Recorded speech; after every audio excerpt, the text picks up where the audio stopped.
Hola, muy buenas noches. Muchísimas gracias por acompañarnos a una emisión más de Necrografías. Me siento verdaderamente emocionado porque no es que nunca le eche ganas, pero ahora sí le eché muchísimo más ganas. Bueno, siempre le echo muchas ganas, pero ¿a qué le hago el cuento? La verdad es que me emocionaron mucho los resultados de las cápsulas. Me gustaron los contenidos, me gustaron los sonidos incluso. Estuvimos experimentando un poco con la voz, con algunos efectos para variar, que no se viera tan repetitivo, porque de pronto pueden pensar que es cansada mi voz. Muchísimas gracias a los que están conectados, muchísimas gracias a los que ven este programa por primera vez y muchísimas gracias a los que lo están viendo grabado, lo están viendo en repetición, porque es lo que nos ha hecho crecer ya en este nuestro 10º programa de Necrografías. La verdad es que esto me emociona más de lo normal, porque como saben estamos a 2 programas de terminar esta primera temporada y los resultados han sido muy emocionantes. La verdad es que me gusta que esto se quede como un documento en donde indagamos sobre los misterios de la muerte y más allá. Ay, sí, lo dije como si fuera programa de terror. Como ustedes habrán dado cuenta, indagamos precisamente en temas un poco oscuros, pero les vamos dando luz, les vamos dando origen y encontramos el fundamento, como lo hemos comentado anteriormente, en el cine, en la mitología, en la historia y en la literatura principalmente, aunque también en la boca de viva voz, lo que nos llega, lo que son las tradiciones. Todo eso pues de pronto se nos va cargando en la cabeza y nos encontramos con que hay muchas historias, muchas leyendas, muchas cosas que no podemos comprender y que de pronto están más cercanas a nosotros de lo que creemos. Es el cuestionamiento de la razón contra la intuición, contra nuestros temores. Hemos hablado cómo el miedo es parte de nosotros como humanidad, cómo se ha usado por los poderes, cómo se ha usado también como la propia maldad, es parte también de nosotros, y cómo también se ha usado lamentablemente contra la humanidad. Es regresar a lo instintivo, esto lo hemos hablado en muchísimos programas y bueno, seguiremos indagando en estos temas. En este programa me emocionan mucho los temas porque al fin vamos a hablar de el diablo, que era el origen, la razón de empezar a indagar a partir de ahí en estos programas, pero apenas es la primera cápsula, probablemente en esta primera temporada sea la única, quizás nos dé tiempo a hacer más, pero hay muchísimo de qué hablar de cómo fue gestando esta figura. Posteriormente vamos a hablar de Stanislaw Bezinski. La verdad es que es el innombrable, le llamarían, pero no innombrable porque sea malo. La verdad es que ese pintor es contrasta mucho su obra con su propia personalidad, según tengo entendido. Y también les voy a contar la historia del cuadro que está aquí atrás, que si ven que se mueve me avisan, porque precisamente de eso se trata esta cápsula. Ya la verán, pero es algo que de hecho me extraña que vaya a salir en un video, porque le tuve muchísimo miedo desde que era niño y ahora está aquí mismo detrás de nosotros. Y finalmente vamos a tener una leyenda que nos cuenta una invitada especial que ustedes ya la conocen. Pero bueno, si les parece bien, comenzamos. Les doy la más cordial bienvenida y mi gratitud porque estén aquí y vamos a ver esta cápsula del diablo. Espero les guste, espero sea algo diferente a lo que pues siempre nos muestran. Espero que podamos decir cosas quizás no nuevas, pero quizás de una forma particular. La vemos y ahorita la comentamos. Muchísimas gracias por acompañarnos a este programa.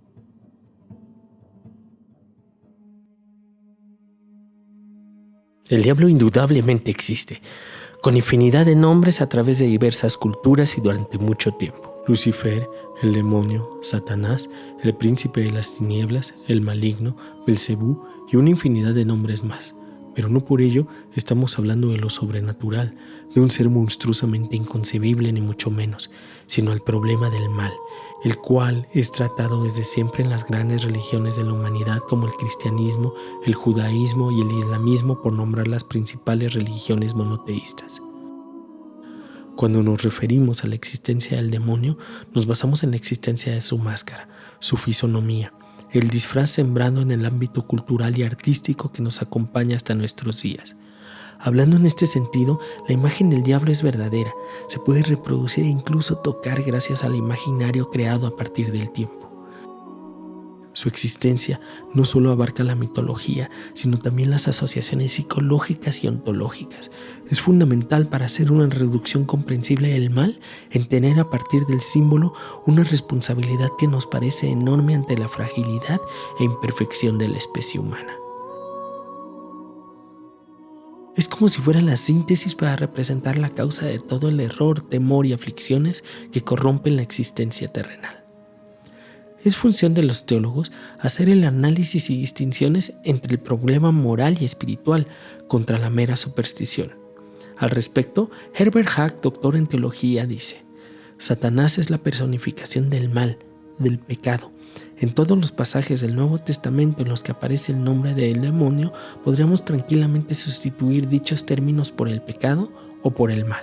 En el Nuevo Testamento, Juan usa de forma alternativa y con el mismo significado Satanás, diablo, pecado y mal, para finalmente terminar afirmando que dentro de las Sagradas Escrituras el personaje es fingido y sin identidad propia. En el aspecto psicológico, en cambio, se examina la capacidad y dinamismo del mito para poder integrar o desintegrar sus múltiples significados en la mente humana, con el fin de comprender y expresar la concepción del mal en las diversas civilizaciones que han transitado la historia de la humanidad, pues se traduce al demonio como el símbolo único de todas las fuerzas que pueden turbar, oscurecer o debilitar la conciencia, con lo que se propicia la incertidumbre, la ambivalencia, es decir, lo que es indeterminado. Según el psicoanálisis, la figura del demonio aglutina dentro de lo siniestro, la oscuridad, todas las pulsaciones primitivas, instintivas, violentas e irracionales, por consiguiente, incontrolables de los hombres, lo que finalmente controlaría las fuerzas que llegarían a desintegrar la personalidad. Un mito puede revelarse tan autónomo y eficaz como una persona real. Está cargado con los fantasmas colectivos e individuales. El mito, por consiguiente, es capaz de cobrar vida y actuar siempre a través del hombre. En el occidente, la cultura cristiana es la que se ha encargado de llevar más lejos la reflexión sobre el mal, en donde el diablo es el eje para fundamentar que aún rige en nuestros días. Sin embargo, el demonio es paradójicamente un mito sin un significado propio. Ningún otro signo y supuesto símbolo aparece tan desnudo de atributos concretos. Es decir, la apariencia que toma el diablo se debe en gran medida al atuendo con el que se le ha cubierto en cada momento de la historia. O dicho de otro modo, el diablo no es más que un traje, un disfraz, aun cuando éste esté pegado de tal manera en la piel del que lo viste que ha llegado a serle completamente inseparable. Esto se puede explicar en la encarnación que han tenido personajes asociados con muerte, destrucción y maldad en diferentes etapas de la historia. En estas palabras encontramos un retrato del poder, la guerra y la conquista como detonadores del mal, de la lucha por alcanzar la gloria y el dominio de unos a otros. Podremos continuar recorriendo biografías de varios personajes que han encarnado el mal en distintas épocas, pero quizás valga la pena detenernos en personajes más recientes como el líder nazi, quien es famoso por sus métodos para exterminar a los judíos en Europa y desatar una de las guerras más sangrientas de la humanidad. Pero no por ello olvidar las muertes causadas por la bomba atómica ordenada por Harry Truman, ambos personajes aferrados a su verdad y su poder que finalmente terminaron con miles de vidas humanas. El imperialismo enfermo es en sí la encarnación de los múltiples significados del mal. La enajenación y sometimiento de los pueblos nos habla de la naturaleza irracional del hombre cuando se habla de la guerra. Esto es tan doloroso para la historia de la humanidad que nos acerca a la misma concepción del infierno en la propia realidad. En fin, cuando los gobiernos y las civilizaciones enemigas se refieren a las fuerzas antagónicas, lo hacen invocando al demonio.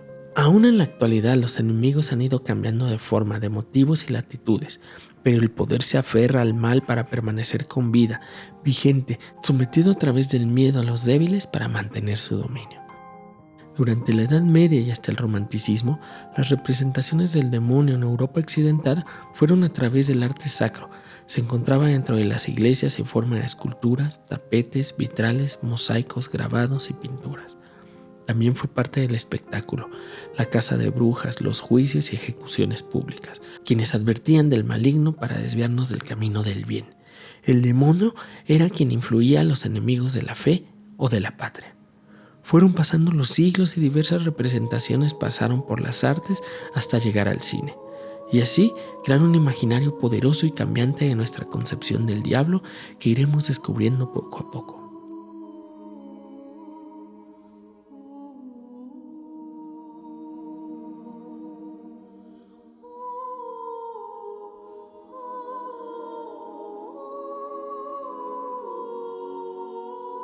Quizás estas palabras hayan sido suficientes para construir un viaje a través de referentes conocidos, otros imaginarios e incluso otros que hemos soñado en algunas pesadillas. Pero aún falta mucho para desvelar lo que realmente pensamos en la vida. Nuestras concepciones más absolutas nos hablan de que utilizamos estas representaciones para poder comprender la vida, la muerte, el odio, el bien, el mal e incluso el amor. Este último como una virtud del hombre y la única ventaja sobre el diablo, la única arma para vencerlo.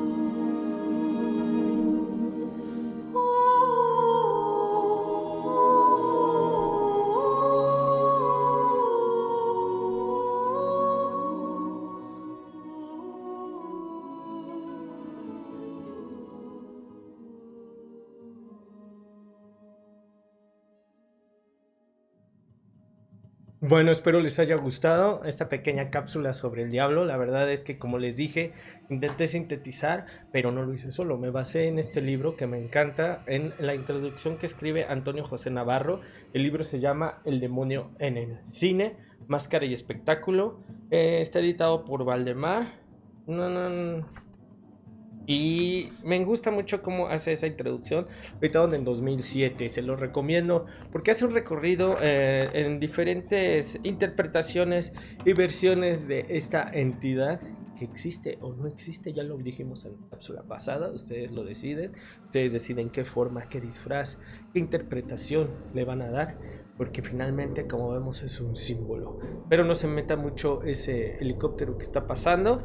Pero bueno, les recomiendo este libro porque empieza con esta síntesis, en parte de la cual nos basamos. Luego continuamos nosotros desarrollando un poco más el texto para que tuviera más afinidad con los contenidos que tenemos en esta emisión.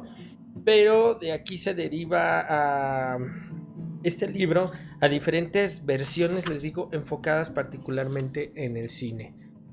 Es que no sé si se alcanza a ver, pero bueno, les dejo en la descripción la ficha y si encuentro una liga para que lo compren, es muy recomendable. Bueno, pues yo creo que todos sabemos quién es el diablo, a menos en su forma, a menos en su apariencia, a menos en distintas apariencias. Y tenemos muchos referentes, pues como dice la cápsula, desde la literatura, por supuesto, los escritos religiosos, por supuesto en el cine, en el arte, en el grabado, en la pintura. Hay representaciones muy interesantes y generalmente nos han derivado en un imaginario súper complejo en el que todos sabemos quién es, porque tiene millones de características, pero si lo podemos sintetizar, pues es el mismísimo mal. El mal que puede encarnarse en nosotros mismos, el mal que puede venir de afuera, el mal que se ha significado como locura, pero creo que lo más doloroso es que siempre se materializa en las acciones del hombre. Dije hace rato que puede, no, se materializa en nosotros, en las acciones. Y aquí hay un símbolo muy triste, pero muy cierto, muy real, que es la guerra. O sea, es algo que se me hace inconcebible. Es la materialización de la maldad, la materialización de lo poco que podemos valer como humanos. Usar el poder para perpetrar el poder y matar gente por poder es la maldad absoluta. No hay mucho que explicar, no hay mucho que justificar, no hay absolutamente ninguna razón ni ninguna trinchera que defender. quien propicia, quien mata, quien manda a matar a alguien por poder, por perpetrar una ideología, por mantener un privilegio, por mantener recursos económicos, por simplemente tener una posición, por sometimiento o incluso por crueldad, por ideologías contrarias, pues yo creo que simboliza y representa pues precisamente lo que ha ido cambiando de significados, que es el diablo. Esta cápsula hacía un recorrido por diferentes nombres, diferentes personas que a juicio de esta introducción habían sido bastante sanguinarias y habían sido una representación material de lo que es la maldad, de lo que es el diablo, pero la verdad es que preferimos acortarla un poquito para que no fuera tan densa, pero más adelante podríamos ir revisando cómo se concebían las diferentes entidades que llegaban a masacrar, que llegaban a destruir civilizaciones simplemente por poder. Aquí solamente se mencionó lo referente a las últimas guerras del siglo pasado, bueno, a las guerras más importantes del siglo pasado, porque ustedes saben que pues siempre hay países en guerra, particularmente uno, porque pues fundamenta su existencia en estar invadiendo y exterminando a los otros. Ustedes saben quiénes son y a la fecha pues siguen este tipo de conflictos que, como les dije, para mí son inconcebibles. En cuanto al arte, la verdad es que me encantan las representaciones gráficas del diablo. Aquí, si se dieron cuenta, no nos detuvimos como la vez que lo hicimos con la creación o la materialización visual de las brujas, porque es también un tema súper extenso, súper interesante, que así como se gestó la imagen de las brujas, la imagen del diablo a partir de textos religiosos, así también se empezó a gestar la imagen del diablo, como fue siendo representado y encarnado con diferentes características en distintos momentos y en distintos lugares. Y eso les digo que es lo que le da esa riqueza visual y que nos permite indagar, explorar, imaginar, por supuesto. Y ante tanta saturación de imágenes, finalmente esa ambigüedad también nos genera cierto terror, al menos a mí. Les debo confesar que precisamente el miedo que no me inculcaron mis padres, pero sí algunas tías o sí las películas o no sé de dónde llegó el miedo al diablo, me hicieron pues siempre intentar no acercarme a la figura como entidad religiosa ni malévola, pero sí entender estas interpretaciones culturales que se le han dado a esta entidad desde los escritos religiosos. Falta mucho porque nunca se termina de aprender estos temas tan amplios, pero fueron los que pues encaminaron particularmente pues mis primeras pinturas. Algún día se las mostraré porque están muertas y tienen que sobrevivir, pero por ejemplo esa encarnaba la maldad, encarnaba todos los temores que tenía de niño. Esta es una pintura invitada. También la pusimos aquí para que represente un poco de esta iconografía, de estos colores que han representado al diablo a través de los tiempos, o a la maldad, vamos a decirle.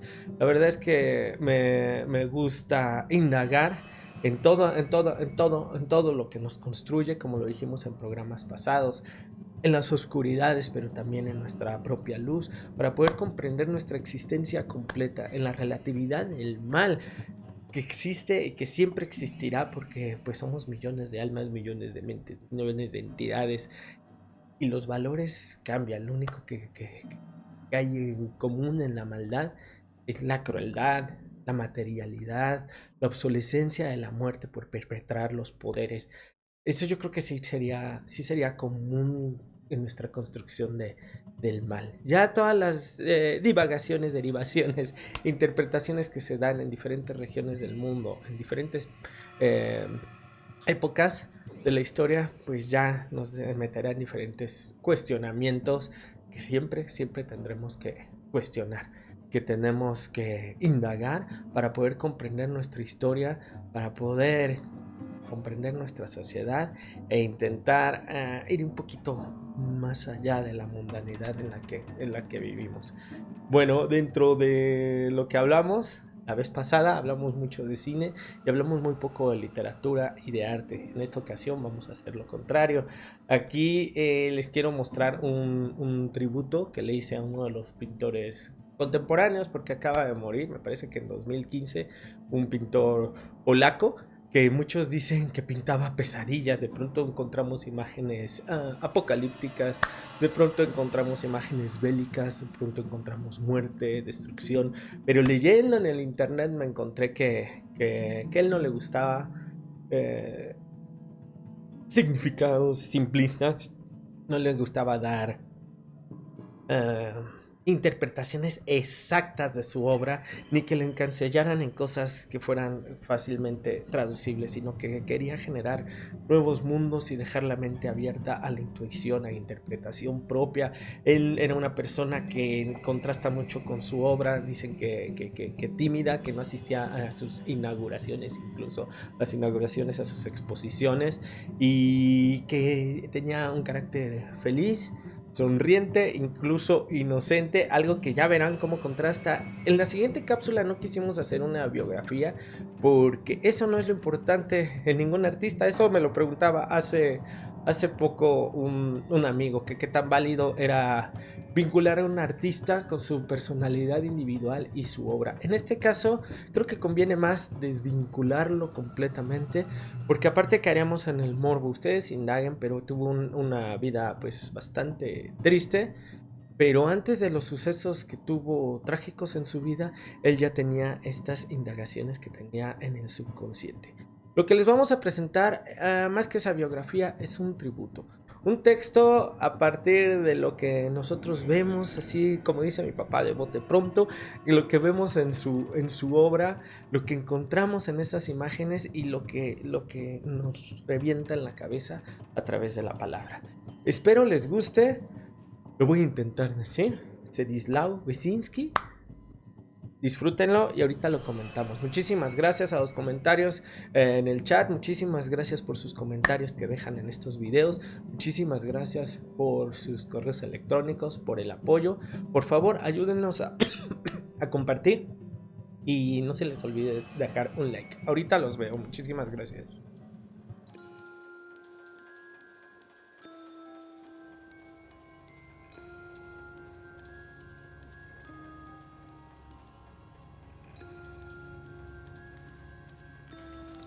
Flotamos o nos arrastramos por espacios que surgen de la naturaleza entre neblina, esa que no nos permite saber si estamos debajo del mar, en la superficie o en un sueño en donde emergen plantas y ambientes que nos muestran seres doloridos, ataviados como humanos pero con rasgos alienados, huesos de gigantes que marcan templos rodeados de muertos, sonrientes cadáveres que nos invitan a indagar en pesadillas ajenas, en los restos de civilizaciones que aparentan jamás haber tenido vida.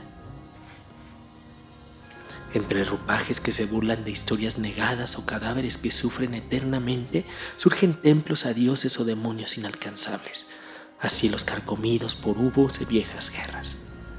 Insectos que parecen payasos y pueblos de seres inamovibles que pudieron haber muerto desde antes de cobrar conciencia de su propia existencia.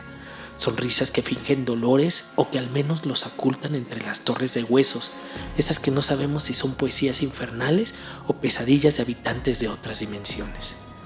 Ahí se ve el dolor, la muerte y los diversos significados de existencias incomprensibles, pero que nos suenan familiares, como si nuestros sueños pudieran atormentarnos y mostrarse en visiones inventadas por aquellos que llamamos locos. Entre el dolor que nos muestra la piel, las venas sin sangre y los mundos que nos enseñan que al mismo tiempo pueden ser entidades vivientes, que mueren y nacen como si fueran humanos o algo creado por ellos. La muerte ronda y logra incluso emanar aromas que nos invitan a viajar a otros planetas, pero sin la necesidad de mover siquiera la mirada, que pueden conectarnos con el miedo, con la superstición o pero aún con la intuición de futuros que probablemente estemos condenados a alcanzar. Entre el apocalipsis onírico que nos confronta en nuestro propio morbo, además de invitarnos a imaginar e indagar en lo peor del inconsciente que duele, que incluso apesta al peor dolor del miedo, porque nos recuerda la materialidad a la que estamos expuestos en esta misma existencia. Es el movimiento que nos rebasa, que nos esclaviza en el propio poder de la mente, que así como crea puede destruir e invitarnos a lugares que probablemente no podríamos imaginar por nosotros mismos. Ahí están los rostros de dolor que esperan junto a cadáveres ansiosos de encontrar un mundo en donde puedan vivir un poco de la terrenalidad que nosotros volvemos generalmente costumbre. Además de invitarnos a imaginar e indagar en la peor del inconsciente que duele, e incluso apesta al peor miedo, porque nos recuerda la materialidad a la que estamos expuestos en esta misma existencia. Ese movimiento que nos rebasa, que nos esclaviza con el poder de la mente, y así como crea puede destruir e invitarnos a lugares que probablemente no podemos imaginar por nosotros mismos. Ahí están los rostros de dolor que esperan junto a cadáveres ansiosos de encontrar un mundo en donde puedan vivir un poco de la terrenalidad que nosotros. Bueno, espero les haya gustado.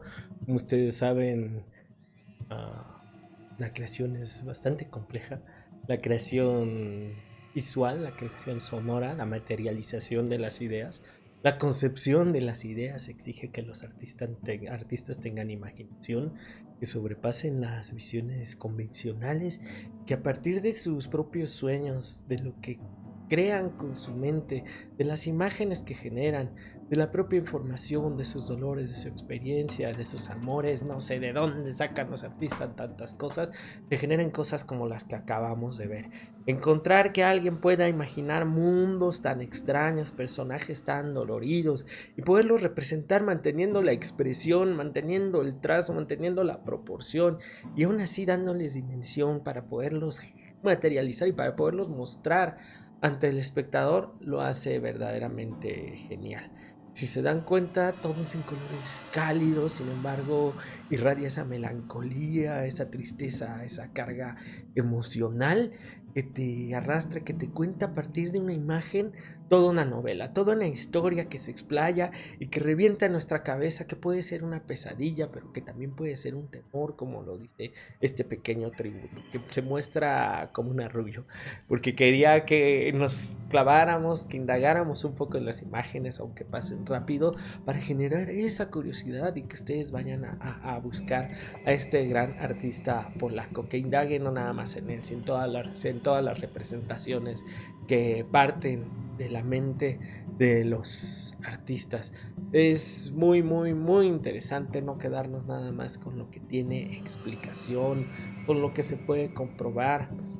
El arte solamente es como la vida misma, como las acciones, las cosas simplemente son, las cosas no requieren forzosamente explicación. Si hay causa, si hay efecto, por supuesto, si hay algo que detona una acción, si hay algo que llega a una conclusión por alguna acción previa. Sin embargo, el valor del arte no encaja en fórmulas, no encaja en nada más en la técnica.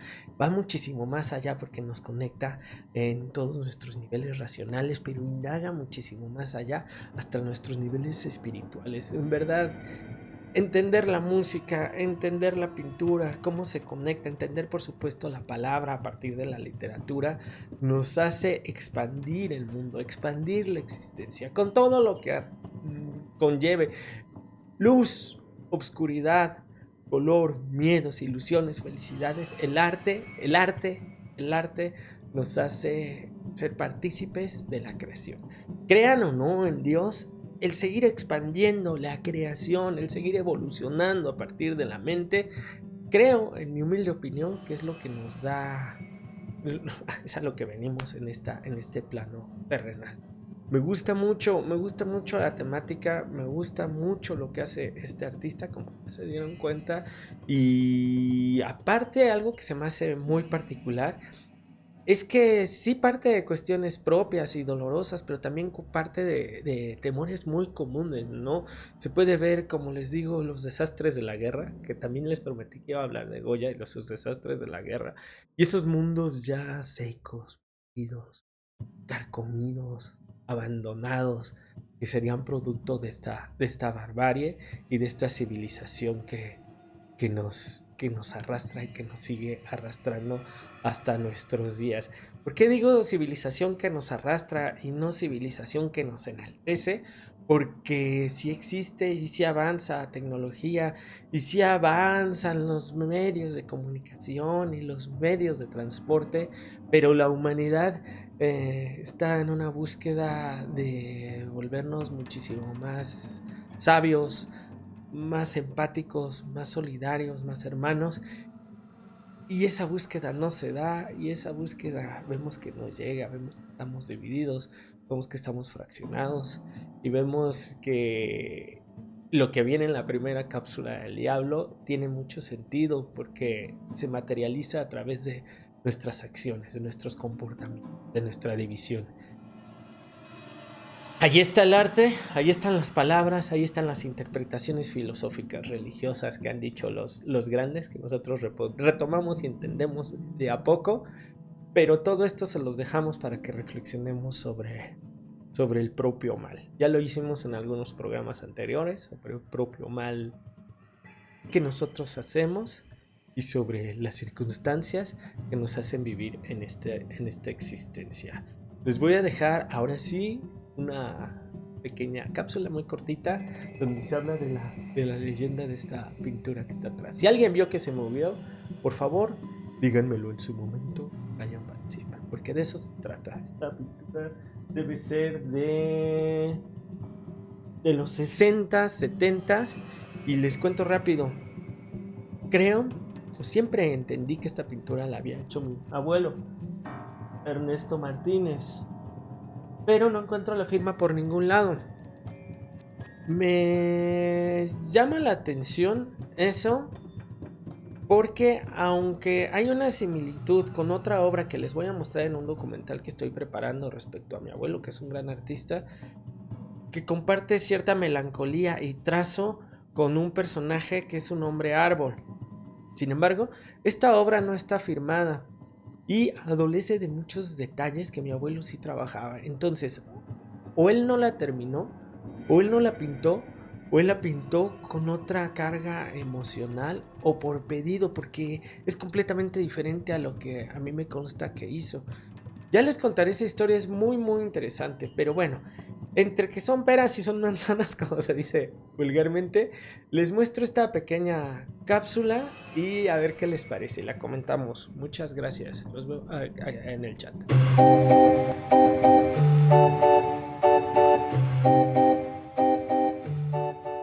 De mis primeros días recuerdo con claridad visitar en familia la casa de mis tíos paternos. Mis papás jugando dominó en la planta baja y los niños jugando con sus juguetes en el piso de arriba, lo que parecía algo normal en la época. El que pudiéramos estar seguros en donde estaban las habitaciones de esa casa que ahora recuerdo como antigua y tenebrosa. Nunca pude subir la escalera mirando de frente, siempre miraba al piso porque no quería encontrarme de frente con la imagen de un cuadro que había pintado mi abuelo. O tal vez no. Esta pintura aparentemente inocente contaba la historia de un payaso triste que sufría por el amor de una bailarina que estaba fuera de su alcance. El despreciado y derrotado lloraba tras las cortinas rojas. Sabía desde siempre que su aspiración era inalcanzable. La bailarina brillaba en el escenario recibiendo el aplauso del público mientras él cabizbajo esperaba su turno. La historia parece triste pero nada terrorífica, pero el cuadro logró encapsular esa tristeza, la frustración del personaje, y esto se convirtió en ira que traspasó la leyenda y se encapsuló en el lienzo, pues se creía que el payaso era capaz de transmitir su dolor a través del óleo, que por las noches giraba la cabeza y mostraba su lengua larga y sus dientes amarillentos. Esta leyenda familiar habitó no solo en mi mente, sino en la de mis primos y mis hermanos, e incluso de algunos adultos que solamente la alimentaban. Hay quienes dicen ser testigos de la sonrisa triste del payaso. Hay quienes dicen que jamás se movió la pintura.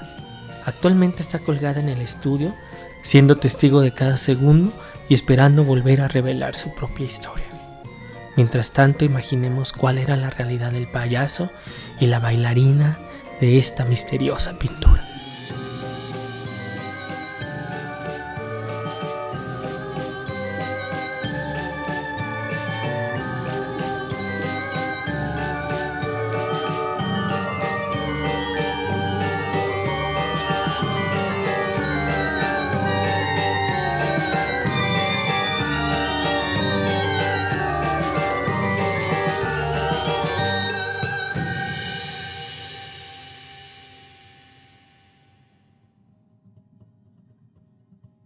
Me encanta porque me acerca a mi propia historia familiar, a mis miedos, me conecta con mi familia y espero hacer extensiva esta conexión con todo, con toda la comunidad, con toda la gente que nos sigue, que invierte, no iba a decir que gasta, que invierte su tiempo en estas historias, en esta magia, en estos misterios que siempre les presentamos.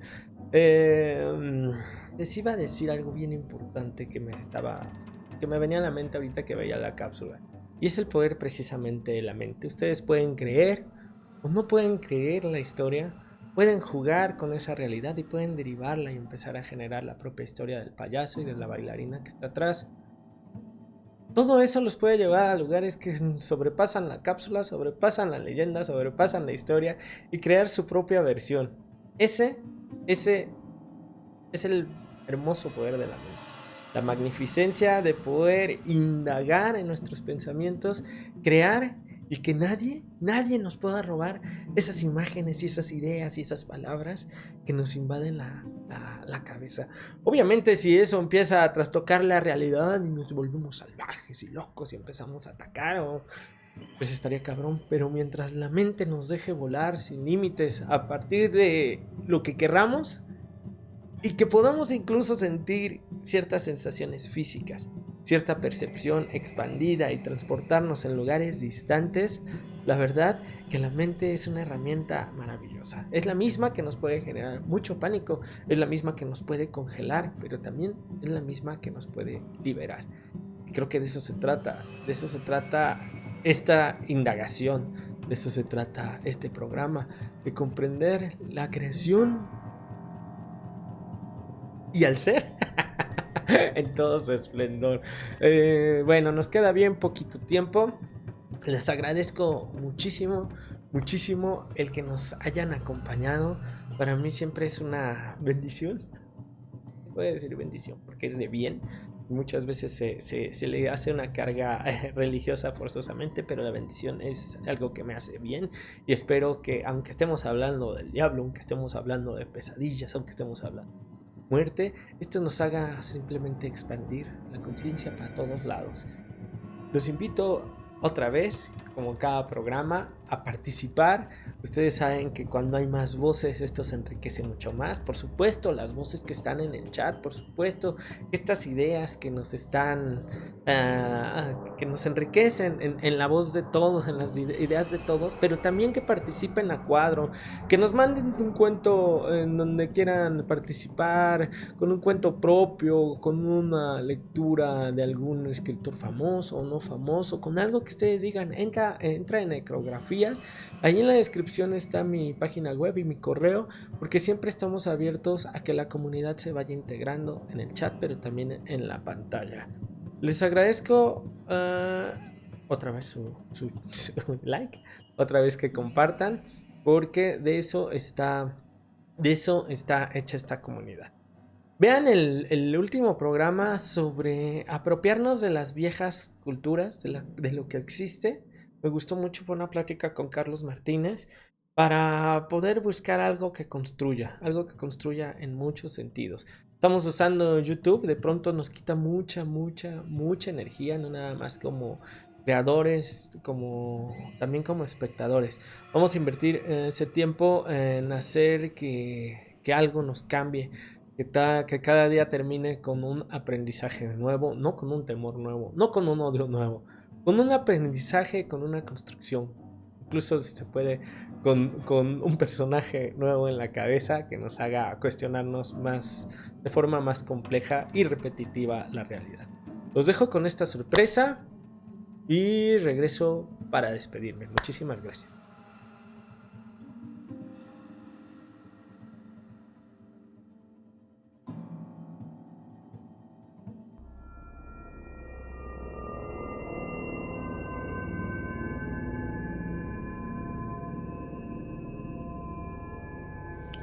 No hace mucho vivía por aquí cerca una viuda de esas que nos espantan con facilidad. Vivía sola porque sus hijos ya se habían casado. Eso a ella la tenía sin cuidado porque trabajaba su milpa y 2 grandes perros la cuidaban. Esa mujer se acostaba muy temprano. Una noche los perros empezaron ladre y ladre. Se asomó a ver si alguien rondaba por su casa. Por más que clavaba los ojos en la oscuridad, no distinguió nada. Así que volvió a meterse a su casa y no le dio importancia al asunto. Pero los animales siguieron ladre y ladre. Y no nada más esa noche, sino todas las noches por más de un mes. Una de esas noches, ya cansada de los ladridos, la mujer exclamó: ¿cómo ladran estos condenados perros? Quisiera saber qué ven que yo no puedo ver. Entonces uno de los perros habló: vemos, señora, muchas cosas que a ti no están permitidas. Contesta la señora: yo quisiera ver lo que ustedes ven. Ustedes pueden ayudarme. Contesta el perro: para ver de noche necesitamos de todo tu valor. Te podemos ayudar, pero cuando veas lo que nosotros vemos, te vas a asustar. Responde la señora: no me voy a espantar, ustedes me conocen y saben que no soy miedosa. Díganme qué debo hacer. Dice el perro: tú lo pediste, mujer. Mañana cuando despiertes nos quitas nuestras lagañas y te las pones en los ojos durante 7 días. Harás lo mismo, esos mismos, y a la 7ª noche sales a ver lo que nosotros vemos. La mujer hizo todo lo que el perro había indicado. A la 7ª noche, en cuanto se escucharon los ladridos, salió de su casa. No se imaginó nunca lo que le esperaba. Al dirigir la vista hacia donde ladraban los perros, vio a la muerte que bailaba al son de una música. Vio a un jinete vestido de negro y a una mujer vestida de blanco que lanzaba gritos horribles. Vio una cabeza humana, toda ensangrentada. Vio a un muerto, al que llevaban a enterrar varios esqueletos. Vio muchísimas cosas horribles. Luego de mucho rato, la señora se fue a acostar. A la mañana siguiente, todo estaba triste. La señora no se había levantado y los perros ladraban como si se quejaran de algo. Días más tarde, un vecino, extrañado de no verla trabajar, fue a visitar a la señora. Encontró la puerta entreabierta y se metió. Adentro la señora estaba muerta. Tenía la cara llena de espanto.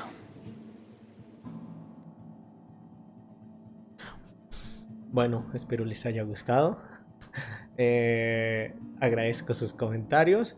Lo dejé al final, este pequeño aviso, porque me gusta esa sensación de conexión en vivo, pero lamentablemente a veces nos es imposible estar en tiempo real en estas transmisiones.